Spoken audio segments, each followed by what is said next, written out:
Kak, sekali-sekali jalan gitu, hak out kemana gitu. Kata Santi saat semua berkumpul di ruang keluarga seusai makan malam.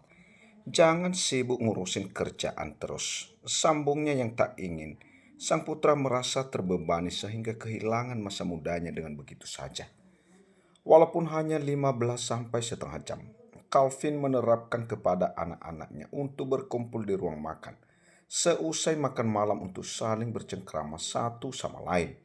Agar hubungan kekeluargaan mereka tetap terjalin erat meskipun sudah memiliki kegiatan masing-masing. Belum sempat bun, masih banyak kerjaan. Sahut Andi. Lagian aku lebih milih buat istirahat aja kalau hari libur. Buat istirahatin tubuh terutama otak aku yang sudah bekerja keras selama beberapa hari. Sambungnya lagi yang membuat Santi mencebikkan bibirnya. Gak ada salah dengan perkataan sang putra.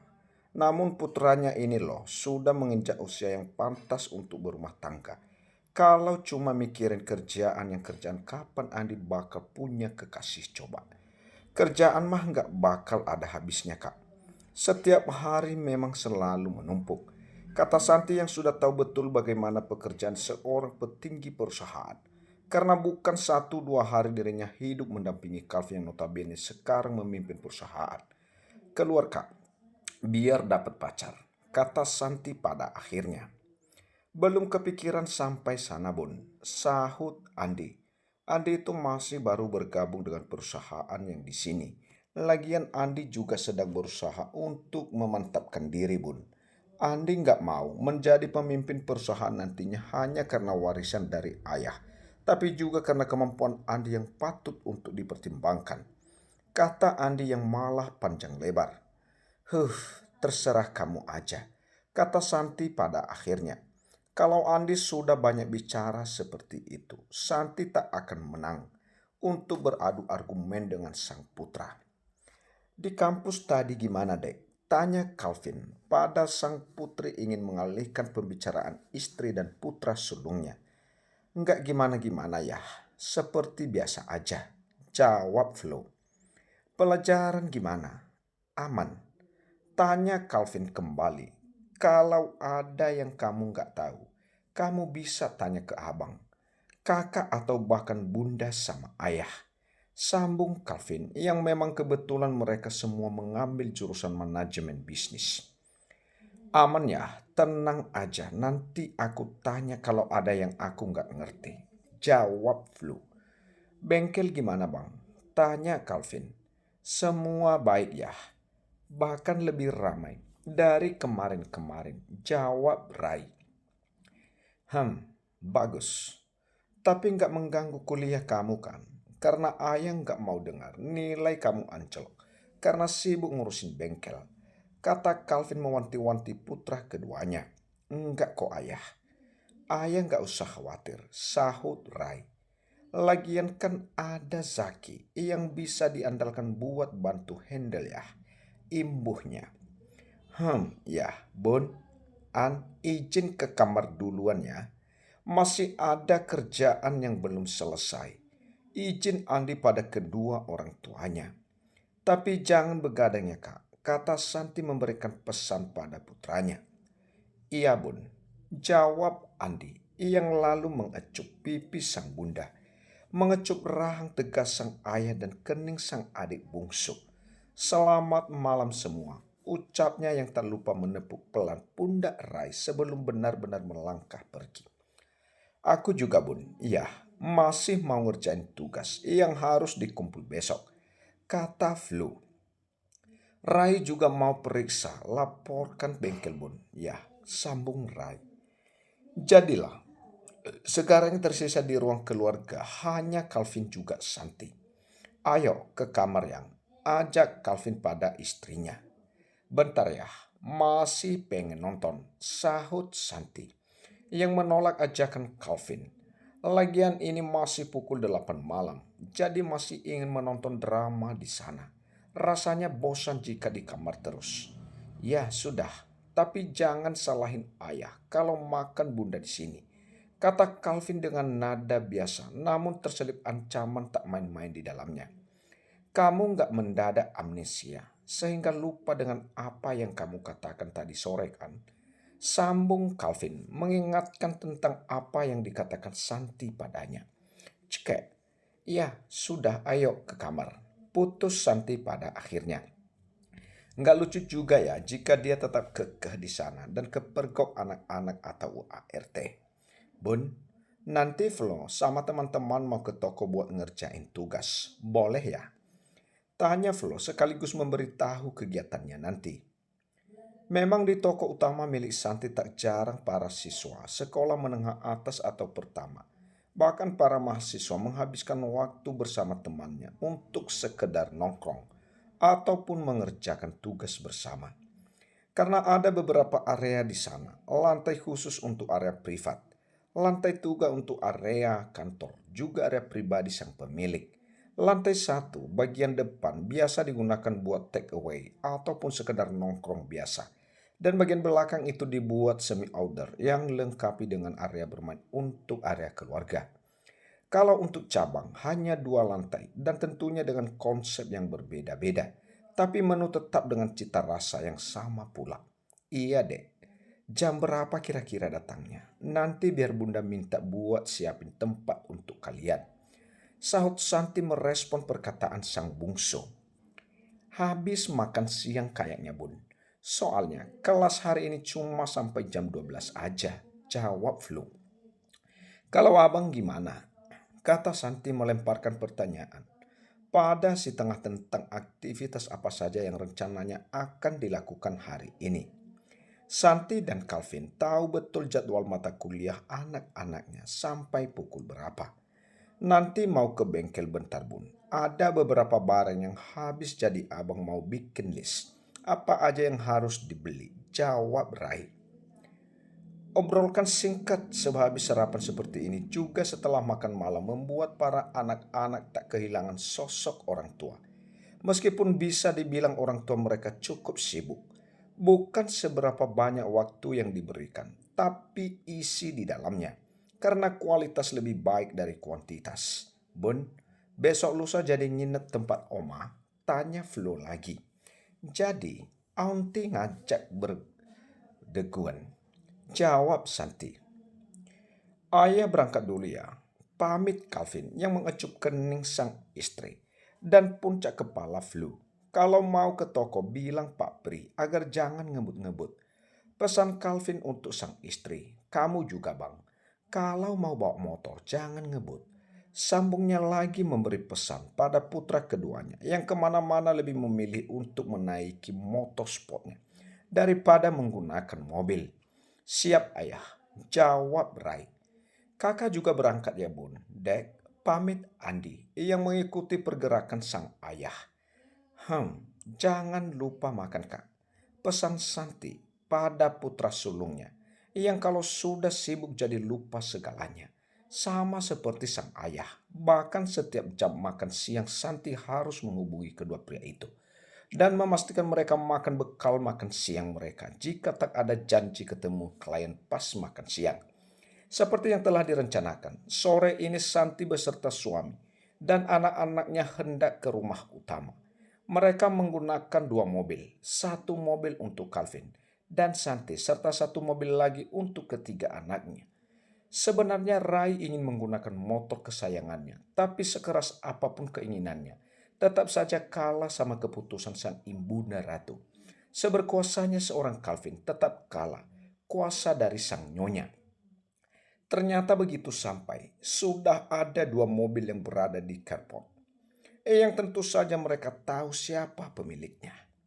Selamat sore, seru Santi saat baru saja memasuki rumah utama. Oma, Opa, Flo datang nih. Teriak Florencia dengan begitu lantang. Semua orang yang berada di ruang keluarga langsung menoleh mendengar suara Flo dan Santi. Oma Ira langsung berdiri hendak. Oma Lira langsung berdiri hendak menyambut anak mantu serta cucu-cucunya. Cucu Oma, kata Mama Lira dengan merentangkan tangannya untuk menyambut Flo masuk ke dalam pelukannya. Kangen Oma, kata Flo dengan manja ketika sudah di dalam pelukan sang Oma. Oma juga kangen sama kamu sayang. Balas Oma Lira.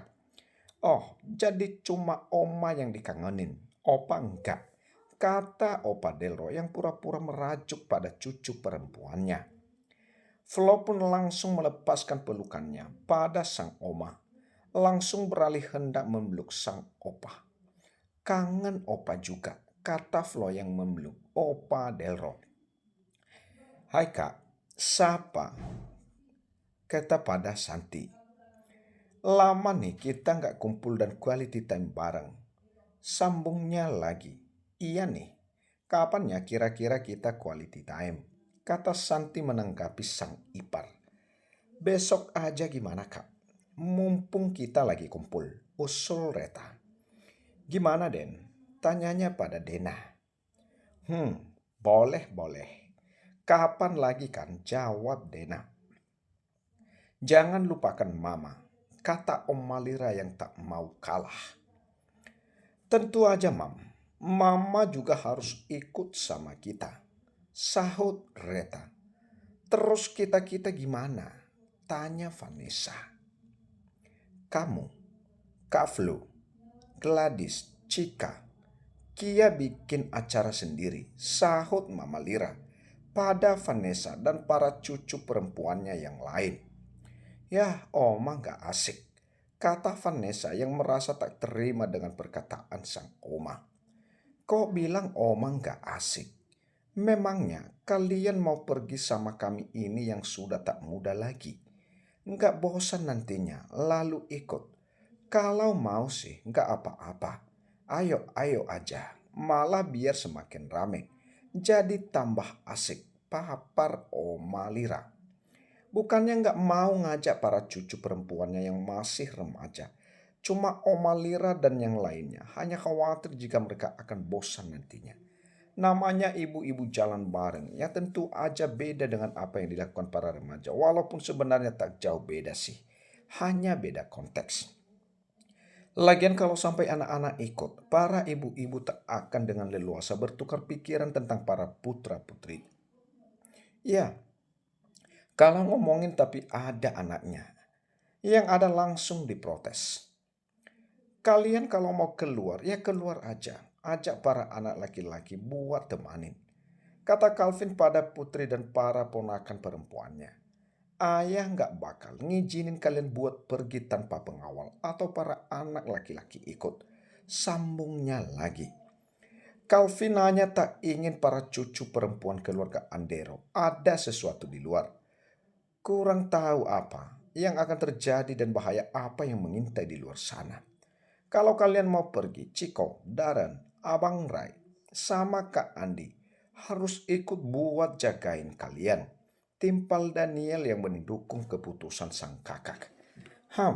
Dedi juga setuju sama papi juga ayah, sambung Edward. Tapi nggak asik loh Dad. Kalau mereka ikut nanti, protes Gladys. Tinggal pilih saja, mereka ikut atau kalian gak usah pergi. Jawab Edward dengan tegas yang membuat Gladys langsung cemberut mendengarnya. Atau mau pakai pengawal kayak Oma sama ibu-ibu kalian. Tawar Opa Delro yang ikut buka suara. Para wanita Andero akan pergi dengan diikuti bodyguard. Secara terang-terangan saat mereka pergi sendiri. Tanpa ada pria Andero yang ikut. Meskipun jika para pria ikut, mereka akan tetap dikawal bodyguard meskipun secara sembunyi-sembunyi. Terdengar terlalu berlebihan memang, tapi kalau untuk kebaikan gak ada salahnya. Lebih baik berjaga-jaga daripada menyesal nantinya. Apalagi sebagai pengusaha besar. Tentu saja tak sedikit orang yang akan mencelakai mereka terkait dengan pekerjaan. Misalnya saingan bisnis atau kalah tender yang bisa mengakibatkan dendam bagi orang-orang yang tak bersikap sportif. Sudah. Sekarang lebih baik kita siapin buat berbegue nanti malam. Lerai Dena. Tak akan ada habisnya jika diteruskan obrolan mereka ini. Tepat pukul 7 malam, acara pun dimulai. Semuanya berkumpul di area samping untuk berberguen bersama. Memang minimal 1 bulan sekali Papa Delro dan Mama Lira mengadakan acara seperti ini, agar hubungan persaudaraan antara anak-anak serta cucu-cucunya tetap terjalin dengan baik dan lebih erat. Mereka mulai membagi tugas, tapi Papa Delro dan Mama Lira diminta untuk duduk ditemani Calvin, Daniel juga Edward. Sedangkan anak-anak mereka semuanya sibuk memanggang serta menyiapkan segala sesuatunya, termasuk minuman dan cemilan yang dibantu oleh Santi, Reta juga Dena. ART, para ART juga disediakan barbeque sendiri di pavilion. Dan inilah yang membuat mereka betah serta mengabdi sepenuh hati pada keluarga Andero. Jika majikan makan enak, mereka pun sama, walau di tempat yang berbeda. Kak Flu, nanti tidur bareng ya, kata Putri Solong, Dena pada Florencia. Ih, Kak Gladys, aku juga mau tidur sama Kak Flu, sahut Cika yang tak terima jika Flo hanya dikuasai oleh kakaknya. Daripada buat rebutan mereka, mendingan Kak Flo tidur sama Vanessa aja, kata Vanessa, yang malah ikut-ikutan memperebutkan Florencia. Ya, nggak bisa gitu dong Kak, protes Gladys, juga Cika pada Vanessa. Gimana kalau kita tidur jadi satu aja? Usul Flo, biar semuanya damai. Kita bisa gelar kasur, di bawah terus tidur sama-sama. Sambungnya lagi. Kia mau kan? Tanyanya pada si bungsu Kia yang sedari tadi hanya diam melihat perdebatan kakak-kakaknya. Kia mau tidur bareng-bareng sama Kak Flo dan kakak yang lain, jawab Kia. Nanti siapin tempat di ruang keluarga lantai atas. Di sana kan lumayan luas, jadi kalian bisa tidur di sana, kata Oma Lira. Kalian gak sekalian kayak mereka buat tidur bareng-bareng? Tanya Mama Lira pada para cucu laki-lakinya. Bukan ide yang buruk sih Oma, sahut Ciko. Jadilah di ruang keluarga lantai atas, meja dan kursi dipinggirin, mepet tembok. Di tengah-tengah ruangan diganti dengan bentangan beberapa kasur besar. Sisi kanan untuk para pria, sedangkan yang bagian sisi kiri untuk para wanita. Kalau untuk para orang tua, tentu saja mereka memilih untuk tidur di kamar masing-masing.